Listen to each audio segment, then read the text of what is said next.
और ब्रेक के बाद एक बार फिर से स्वागत है आप सभी का। मैं हूं आपके साथ कृतिका। नोएडा में पश्चिमी यूपी को लेकर बीजेपी की बड़ी बैठक हुई, जहां भारतीय जनता पार्टी के प्रदेश अध्यक्ष भूपेंद्र चौधरी इस बैठक में मौजूद रहे।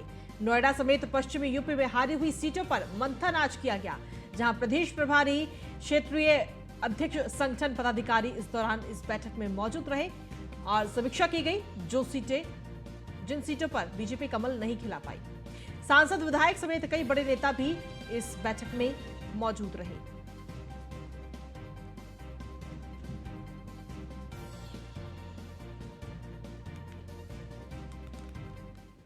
देश के यशस्वी प्रधानमंत्री जी के नेतृत्व में सरकार के 9 वर्ष पूरे होने के उपलक्ष्य में भारतीय जनता पार्टी ने एक व्यापक जनसंपर्क अभियान कार्यक्रम की रूपरेखा तय की है और केंद्रीय नेतृत्व के अनुसार आज सभी प्रदेशों की बैठकें होनी है, लेकिन चूंकि हमारा बड़ा राज्य है और उत्तर प्रदेश में संगठन में क्षेत्र की व्यवस्था है, तो आज क्षेत्र की बैठक है। उत्तर प्रदेश के, पश्चिमी उत्तर प्रदेश के संगठन के 19 जिलों के सभी कार्यकर्ताओं ने जनसंपर्क अभियान में अब जन जन तक अपनी बात पहुंचाने का काम और अलग अलग ग्रुपों में बैठकर बातचीत करने का जो एक रूपरेखा है, उस रूपरेखा हम लोगों ने बनाई है। और मुझे विश्वास है कि 2024 में हम अपनी सरकार का, मोदी जी के नेतृत्व में सभी कामों का रिपोर्ट कार्ड लेकर जनता के बीच में जाएंगे और उत्तर प्रदेश की महान जनता मोदी जी के नेतृत्व में हमें बड़ा जनादेश देकर केंद्र में सरकार बनाने का, मोदी जी के नेतृत्व में सरकार बनाने का अवसर देगी। संगठन आधारित पार्टी है और हमारे यहाँ प्रधानमंत्री से लेकर अध्यक्ष से लेकर और सभी छोटा से छोटा कार्यकर्ता बूथ स्तर पर हम लोग कार्य करते हैं और उसी रचना के तहत आगामी 30 मई से एक महाकाय की विशेष आयोजन किया जा रहा है, जिसमें हम सभी कार्यकर्ता छोटे से बड़े लेवल तक अपने अपने क्षेत्र में, अपने अपने बूथ पर, अपनी अपनी विधानसभा में, लोकसभा स्तर पर जो 9 वर्षों में यशस्वी कार्य हमारे प्रधानमंत्री जी के नेतृत्व में हुए हैं, हमारे प्रदेश के मुखिया के नेतृत्व में हैं, उन सभी कार्यों को लेकर हम जनता के बीच जाएंगे और एक माह का ये प्रवास जनता से संपर्क का प्रवास होगा, जिसमें लगभग 250 से ज़्यादा जो इन्फ्लुएंसर्स हैं, जो लोग प्रभावित करते हैं यहाँ की राजनीति को, यहाँ की सामाजिक व्यवस्थाओं को, उनसे संपर्क होगा, घर घर संपर्क होगा और बड़ी बड़ी रैलियाँ होंगी, 51 बड़ी रैलियाँ होंगी। लगभग 396 लोकसभा केंद्रों के अंदर ये ऐसे आयोजन होंगे और इस तरह लगभग एक महीने में हम पूरी लगभग 500 के करीबन जो लोकसभा क्षेत्र हैं उनमें अपने अपने जो हमें कार्य किए हैं उन पर जाएंगे। भारतीय जनता पार्टी के कार्यकर्ता हमेशा तैयार रहते हैं। अभी आपने देखा कि नगर निकाय के चुनाव में भारतीय जनता पार्टी ने ऐतिहासिक और प्रचंड विजय हमारे माननीय प्रदेश अध्यक्ष श्री भूपेंद्र सिंह चौधरी जी के नेतृत्व में पूरे प्रदेश में हासिल किया। पश्चिम में तो हमने 4 की 4 नगर निगम की सभी सीटें मेयर की भी जीती हैं और यह माननीय प्रधानमंत्री जी, माननीय मुख्यमंत्री जी की जन कल्याणकारी नीतियां जो हम लोग लेकर के जनता तक गए, उनका भी परिणाम है। उसी क्रम में यह चुनाव के तुरंत बाद महासंपर्क अभियान की शुरुआत की गई है और प्रत्येक क्षेत्र में, जैसे ये पश्चिम क्षेत्र है, गोरख क्षेत्र, काशी क्षेत्र, सभी क्षेत्रों में क्षेत्रीय बैठकों का हर चुनाव के बाद कभी ईवीएम का रोना रोता है तो कभी सरकारी तंत्र के दुरुपयोग क्या, लेकिन विपक्षी दल कभी भी बीजेपी की उस रणनीति को नहीं भांप पाते जो पार्टी संगठन हर चुनाव के बाद करता है। इस बार भी यही हुआ। विपक्ष अभी निकाय चुनाव की खुमारी से उबरा भी नहीं कि बीजेपी ने लोकसभा चुनाव की तैयारियां शुरू कर दी। अब सवाल ये उठ रहा है कि चुनावी सियासत में लीड लेने की बीजेपी की रणनीति की विपक्ष के पास क्या कोई काट नहीं है? देखिए इसी पर आधारित हमारी ये रिपोर्ट।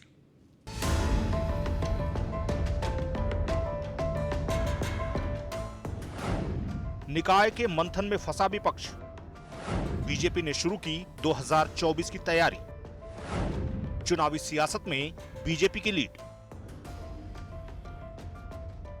ऐसे दौर में जबकि सपा बसपा के प्रमुख निकाय चुनाव को लेकर ट्विटर पर भाषणबाजी कर रहे हैं, बीजेपी ने लोकसभा चुनाव के लिए कमर कस ली है। हर बार की तरह इस बार भी रणनीति के मामले में बीजेपी की लीड विपक्ष को आईना दिखाने के लिए काफी है। सवाल उठता है कि बजाय बीजेपी की रणनीति को टक्कर देने के हर बार विपक्षी दल सिर्फ नुक्ताचीनी ही क्यों करते रह जाते हैं। और जब चुनावी नतीजे आते हैं तो विपक्षी नेताओं के पास हजार बहाने होते हैं। अब इसी बार का उदाहरण देख लीजिए। नगर निगमों में क्लीन स्वीप करने के बाद बीजेपी संगठन ने लोकसभा चुनाव की तैयारी का पूरा रोड मैप बना लिया है। इसके लिए यूपी से आने वाले केंद्रीय मंत्रियों और पदाधिकारियों की जिम्मेदारी तय की जा रही है। इसके तहत हर लोकसभा क्षेत्र में 200 से अधिक परिवारों से केंद्रीय मंत्रियों और पदाधिकारियों को संपर्क साधने के लिए कहा गया है। 2022 के चुनाव में जीती गई सीटों पर पार्टी का फोकस ज्यादा रहेगा। लोकसभा चुनाव में बीजेपी की कोशिश रहेगी कि संपर्क में आने वाले परिवारों की पृष्ठभूमि राजनीतिक ना हो। संपर्क अभियान में व्यापारी, वकील, डॉक्टर, शिक्षाविद, इंजीनियर, प्रशासनिक अधिकारियों से ताल्लुक रखने वाले परिवारों को जोड़ा जाएगा। संपर्क के दौरान सभी पदाधिकारी और मंत्री डबल इंजन सरकार के फायदे बताएंगे। साथ ही मोदी सरकार के 9 साल के कामों का लेखा जोखा भी पेश करेंगे।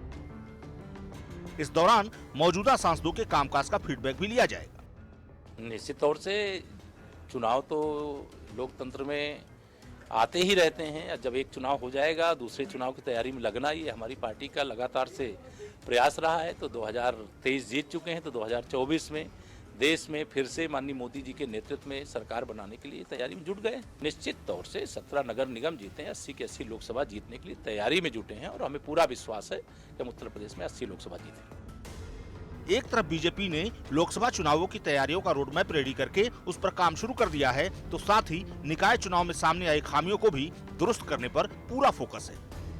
दूसरी ओर विपक्ष की बात करें तो अखिलेश यादव और मायावती अभी सिर्फ ट्विटर पर सक्रिय हैं। दोनों दलों का कोई रोड मैप अब तक सामने नहीं उठता है। सवाल उठता है कि क्या ऐसी तैयारी के भरोसे विपक्षी नेता बीजेपी को हराने का दम भर रहे हैं, और क्या संगठन और तैयारी दोनों के लिहाज से काफी आगे निकल चुकी बीजेपी को चुनौती देना क्या वाकई विपक्ष के लिए इतना ही आसान होगा? Bureau report, news 1 India. वहीं ग्रेटर नोएडा में पकड़ी गई 300 करोड़ रुपए की ड्रग्स। इस दौरान डीसीपी, स्वाट टीम, क्राइम ब्रांच और थाने की टीम ने ये रेड की। क्राइम ब्रांच ने 9 विदेशी नागरिकों को भी इस दौरान गिरफ्तार किया, जहां सूरजपुर के मकान में ड्रग्स की ये फैक्ट्री चल रही थी और 300 करोड़ रुपए की ड्रग्स को बरामद किया गया। ग्रेटर नोएडा से विदेशों में भी ड्रग्स की सप्लाई की जाती थी। पहली बार यूपी पुलिस के हाथ ड्रग्स की ये बड़ी खेप लगी है। नोएडा पुलिस कमिश्नर लक्ष्मी सिंह ने इसके बाद में प्रेस कॉन्फ्रेंस भी की और कहा कि अफ्रीकी मूल से आरोपी पढ़ाई के उद्देश्य से यहां रह रहे थे। नार्को टेरर फंडिंग संभावना से इनकार नहीं किया जा सकता है। ये बातें लक्ष्मी सिंह ने की है। तो 300 करोड़ की ये ड्रग्स ग्रेटर नोएडा में पकड़ी गई है और साथ ही 9 आरोपियों को भी गिरफ्तार इस दौरान किया गया है।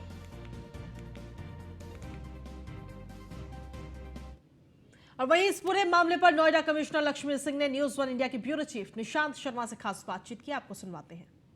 देश में पहली बार एक बड़ी खेप पकड़ी गई है, ड्रग्स की खेप पकड़ी गई है। हमारे साथ है police commissioner Lakshmi Singh. Ma'am, किस तरीके से ये खुलासा किया गया है?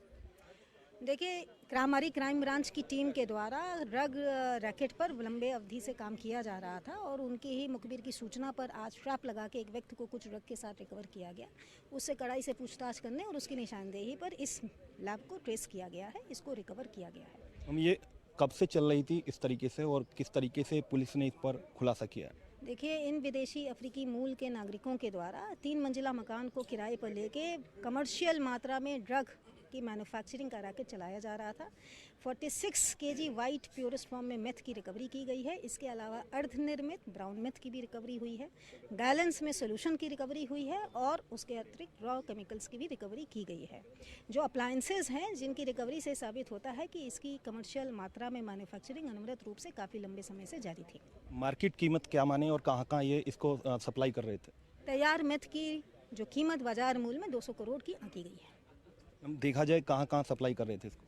अब तक के इंट्रोगेशन से नॉर्थ इंडिया की बहुत सारी सिटीज़ में इनकी सप्लाई का रैकेट सामने आया है और देश के बाहर भी भेजा जाना पाया जा रहा है। बहुत बहुत शुक्रिया। ये थी सीपी लक्ष्मी सिंह, जिनका साफ कहना है एक बड़ा नेक्सस जो एक ड्रग्स जो फैक्ट्री चल रही थी और कहीं ना कहीं नोएडा कमिश्नरेट पुलिस की जो क्राइम ब्रांच टीम है, बीटा 2 की टीम है और जो एसओजी की जो टीमें हैं वो कहीं ना कहीं सूचना के आधार पर इस पूरी खेप को पकड़ा है। हालांकि जो मार्केट कीमत बताई जा रही है वो कहीं ना कहीं 200 करोड़ रुपये बताई जा रही है। वीडियो अनीस के साथ में और खबरों का सिलसिला लगातार जारी। एक छोटे से ब्रेक के लिए रुकेंगे, आप बने रहिए हमारे साथ।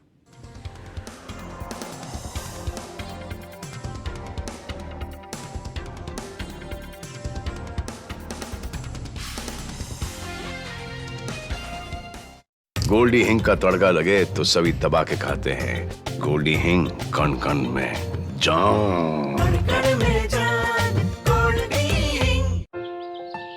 पंजाब बदल रहा है, नई रफ्तार से चल रहा है। खेतों में उम्मीद उगी है, खड़ी फसल गुनगुना रही है, गीत बदलाव के गा रही है। पिंड में भांगड़ा मचल रहा है, पंजाब बदल रहा है। मुश्किल से मिलते हैं मुश्किल में साथी, यहां तो हरदम कोई खड़ा है। हर मोहल्ले का अपना क्लिनिक, फ्री में इलाज चल रहा है। पंजाब बदल रहा है। मोहाली बस स्टेडियम नहीं, स्टार्टअप का भी हब है अब। टेक्नोलॉजी के इस शहर को सबने इन्वेस्टमेंट के लिए चुना है। हौसला यूथ का उबल रहा है, पंजाब बदल रहा है। आने वाले सुनहरे कल की देखो तो तैयारी। सरकारी स्कूल में अब तो शिक्षा मिलती है म्यारी। करप्शन पर जीरो टॉलरेंस, बिजली का बिल भी जीरो है। इस बदलते पंजाब में अब तो आम आदमी हीरो है। किया संकल्प के बदलेंगे, मंजिल पे जाके दम लेंगे। सोच नई, अप्रोच नई, नई रफ्तार से चल रहा है। पंजाब बदल रहा है। तरक्की का एक साल पंजाब के साथ। ये अंदाज आया है, खुद ही को आजमाया है। तुम में भी आया शुद्ध प्लस पान मसाला। उड़ रही जुल्फे घनेरी घटाओं सी, लूट लूट जाए हैं दिल कुड़ियों के। सुंदर घने और मजबूत बालों के लिए बैद्यनाथ महाभृंगराज तेल। ऐसे बनती है पुदीना चटनी, मैं बनाती हूँ। आधे बाउल दही में 4 चम्मच MDH चटनी पुदीना मसाला डाला, अच्छे से स्टर करो और पुदीना चटनी तैयार। पकौड़े के साथ में डिप करके खाओ, है ना असली पुदीना चटनी इंस्टेंट। क्या आपने ट्राई किया? MDH चटनी पुदीना मसाला। डॉक्टर ऑर्थो ऑयल के रेगुलर मसाज से जॉइंट हेल्थी रहते हैं। और अगर प्रॉब्लम बहुत पुरानी है तो डॉक्टर ऑर्थो कैप्सूल्स साथ लेना ना भूलें। अब दर्द भी घुटने टेकेगा।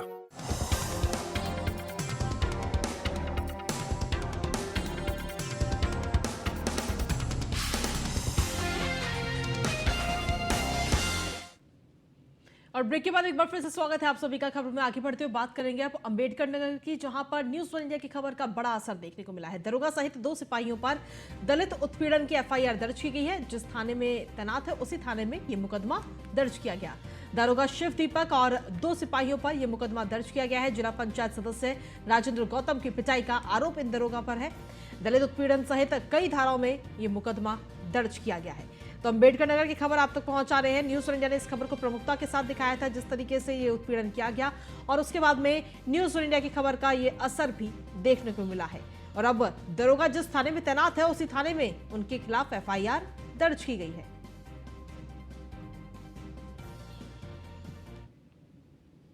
अगली खबर है श्रावस्ती से, जहां पर कोटेदार के मनमानी का एक वीडियो जमकर वायरल हो रहा है। जहां सरकारी राशन लेने के लिए पहले समाजवादी पार्टी की सदस्यता जरूरी है। गरीब कल्याण योजना के कोटेदार ने अपना नया नियम बना दिया है कि समाजवादी पार्टी की सदस्यता नहीं लेने पर कोटेदार राशन नहीं दे रहा है। जमुनाहा ब्लॉक के चोरी कुटिया ग्राम पंचायत का ये पूरा मामला बताया जा रहा है। तो यानी कि अगर आपको राशन चाहिए तो पहले समाजवादी पार्टी की सदस्यता लीजिए, उसके बाद में आपको राशन मिलेगा। ये नया नियम कोटेदार की तरफ से बनाया गया है।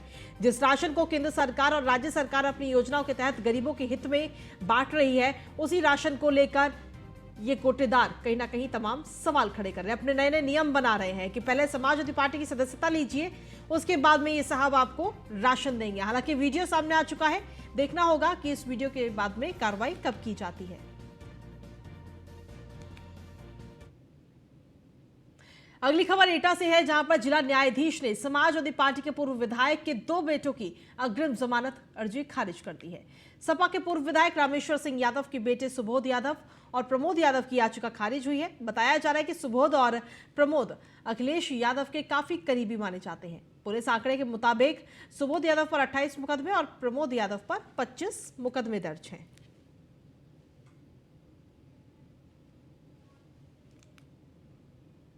वहीं ग्रेटर नोएडा में एक बार फिर से प्राधिकरण का बुलडोजर चलता हुआ नजर आया। क्राउन प्लाजा होटल के सामने बनाई गई अवैध दुकानों पर यह बुलडोजर चला है। कब्जा करके बिना एनओसी के ही निर्माण कार्य यहां पर किया गया था। प्राधिकरण की चेतावनी के बाद भी माफिया नहीं माने। कुछ समय पहले ही इन दुकानों को सील किया गया था, जिन्हें अब आज जमींदोज कर दिया गया है।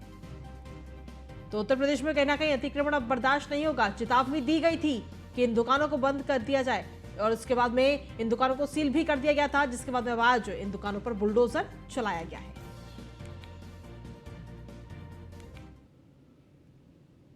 वहीं मेरठ में नहीं थम रहा जिहादी गुंडों का आतंक। भगत सिंह मार्केट में एक बार फिर से बदसलूकी का यह मामला सामने आया। मुस्लिम युवतियों की हिंदू युवक से दोस्ती पर ऐतराज और अराजक तत्वों ने सरे बाजार युवतियों से बदसलूकी की है। पहले भी युवतियों से बदसलूकी का वीडियो सामने आ चुका है।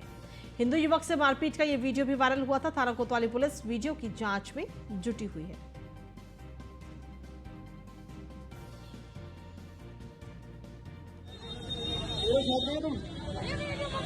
साथ नहीं है बताओ, तेरे साथ नहीं है बताओ। क्या नाम क्या है बताओ तुम? अरे नाम क्या है, नाम बताओ। ये तीनों साथ है, तुम्हें शर्म नहीं आ रही है? तुम घूम रही हो हिंदुओं के साथ, तुम्हारा कोई कहना सुनने वाला नहीं है। ये तीनों साथ है। अरे लड़का पकड़ा लड़के को। नाम क्या है? नाम क्या है? अरे साथ लाओ तुम। अच्छा साथ नहीं हो तुम तीनों तुम साथ नहीं है? अच्छा साथ नहीं है तुम? तेरे साथ नहीं है बताओ पहले। तेरे साथ नहीं है बताओ। क्या नाम क्या है बताओ तुम? अरे नाम क्या है, नाम बताओ। ये तीनों साथ है, तुम्हें शर्म नहीं आ रही है? तुम घूम रही हो हिंदुओं के साथ, तुम्हारा कोई कहना सुनने वाला नहीं है। ये तीनों साथ है। अरे लड़का पकड़ा लड़के को। वहीं महोबा में बेटियों की शिक्षा से जुड़ी एक अच्छी खबर इस वक्त सामने आई। करीब एक दशक से अधूरे पड़े इस नए राजकीय बालिका इंटर कॉलेज का कार्य एक बार फिर शुरू हो गया है। मौजूदा डीएम मनोज कुमार की पहल के बाद बेटियों की बेहतर शिक्षा पाने का सपना अब साकार होने जा रहा है। ये विद्यालय महोबा मुख्यालय के रामनगर इलाके में स्थित है। शासन ने अधूरे विद्यालय के निर्माण के कार्य के लिए कार्यदायी संस्था CNDS को 3 करोड़ 15 लाख की रकम आवंटित करके 6 महीने में विद्यालय निर्माण कार्य का पूरा करने का लक्ष्य दिया है।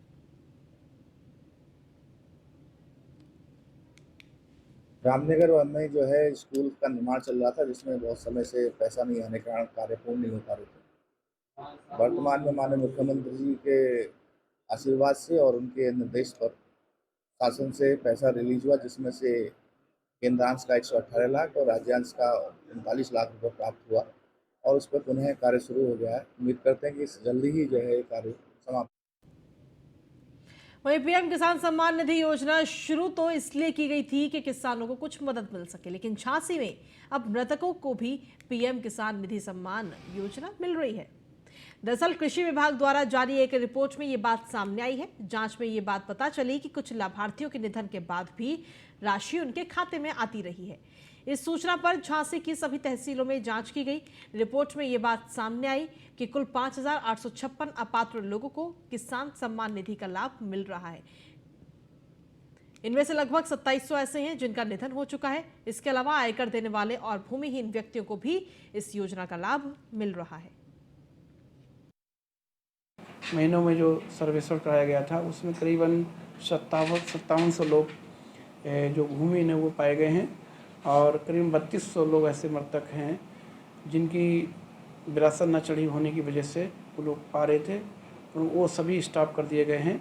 और इसी तरह से जो भूमिहीन हैं उनको भी स्टॉप कर दिया गया है और उनसे रिकवरी की कार्रवाई चल रही है।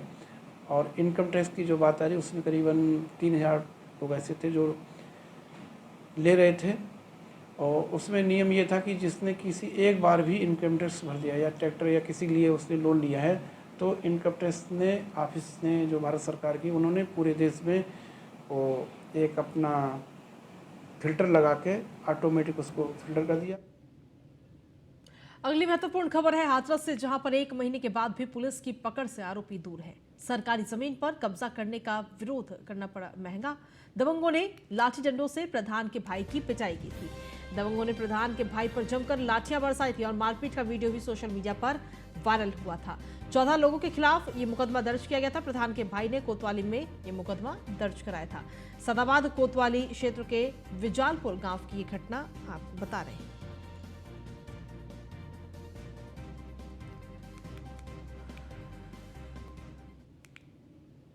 अगली खबर संभल से है, जहां पर ढाबा संचालक और पुलिसकर्मियों के बीच में विवाद देखने को मिला। खाना खाने के दौरान दोनों के बीच में ये विवाद हुआ। ढाबा संचालक ने पुलिसकर्मियों के साथ मारपीट की। ढाबा संचालक के साथियों ने पुलिसकर्मियों के साथ मारपीट की और इस मारपीट में एक सिपाही गंभीर रूप से घायल भी हो गया। पुलिस ने ढाबा संचालक समेत 3 आरोपियों को गिरफ्तार किया है। रजपुरा थाना इलाके के डीएसएम शुगर मिल के पास की यह घटना बताई जा रही है। आरक्षी नवनीत कुमार ड्यूटी के पश्चात खाना खाने के लिए शुगर मिल स्थित निकट एक ढाबे पर गए थे, जहां पर ढाबा संचालक एवं उसके पुत्र के साथ कुछ विवाद हुआ, जिसके पश्चात वह और उसके साथियों ने आरक्षी के साथ मारपीट की, जिससे आरक्षी के साथ पर चोटें आई।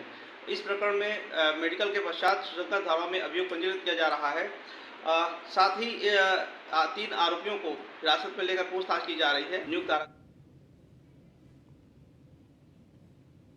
वहीं हिमपुर दीपा क्षेत्र के गांव उमरी पीर में उस वक्त मातम पसर गया जब गांव के 3 युवकों की सड़क हादसे में मौत हो गई। दरअसल तीनों युवक खुशी खुशी बारात में गए थे, जहां से लौटते समय उनके साथ दर्दनाक सड़क हादसा हो गया, जिसमें तीनों युवकों की मौत हो गई। बताया जा रहा है कि तीनों युवक एक ही बाइक पर सवार होकर शादी से वापस अपने गाँव जा रहे थे। तभी मुरादाबाद हाईवे मार्ग स्थित गाँव पेजनिया के नजदीक एक बेकरी के निकट किसी अज्ञात वाहन ने उनकी बाइक में जोरदार टक्कर मार दी, जिस कारण बाइक पर सवार युवकों की मौत हो गई। जिसकी खबर से मृतकों के परिजनों में चीख पुकार मच गई। घटनास्थल पर पहुंची पुलिस ने तीनों युवकों के शवों को कब्जे में लेकर पोस्टमार्टम के लिए भेज दिया, जिला अस्पताल भेज दिया है।